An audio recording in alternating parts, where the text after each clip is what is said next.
સીપીના જાહેરનામાને પડકારતી અરજીનો મામલો. ક્ષત્રિય સમાજની અરજી પર એસસીમાં આજે સુનાવણી. સીપી વતી એડિશનલ એડવોકેટ જનરલ ઉપસ્થિત થશે. ગાંધીનગરથી રાજપૂત અગ્રણી અર્જુનસિંહ ગોહિલે ગુજરાત હાઈકોર્ટમાં કરેલી અરજી ઉપર હવે આવતીકાલે સવારે 11 વાગે જજ વૈભવી નાણાવટીની કોર્ટ સમક્ષ સુનાવણી હાથ ધરાશે. આજે કેસ લિસ્ટ થયો હતો. જો કે વધુ જૂના કેસોના અલગ લિસ્ટ ઉપર બપોર બાદ સુનાવણી હોવાથી આજે આ અરજી ઉપર સુનાવણી થઈ શકી ન હતી, જેથી અરજદારના એડવોકેટ દ્વારા રાજ્ય અને અમદાવાદ શહેર પોલીસ કમિશનરને નોટિસ આપવાની માંગ કરતા આજે સવારે 11 વાગે આ કેસ ઉપર સુનાવણી હાથ ધરાશે. સરકારી વકીલે આ કેસમાં additional advocate general Manisha Shah ઉપસ્થિત થવા જણાવ્યું હતું.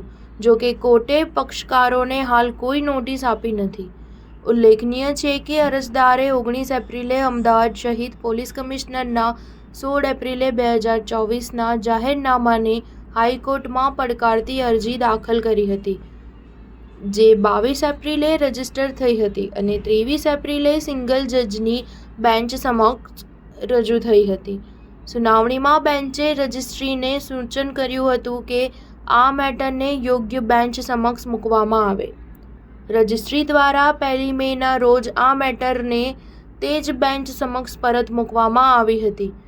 અરજદારના એડવોકેટે 23 એપ્રિલે જણાવ્યું હતું કે તેમની પાસે ફક્ત 15 દિવસનો સમય છે. સ્ટાર ન્યૂઝ 7 હંમેશા સચ્ચાઈની સાથે.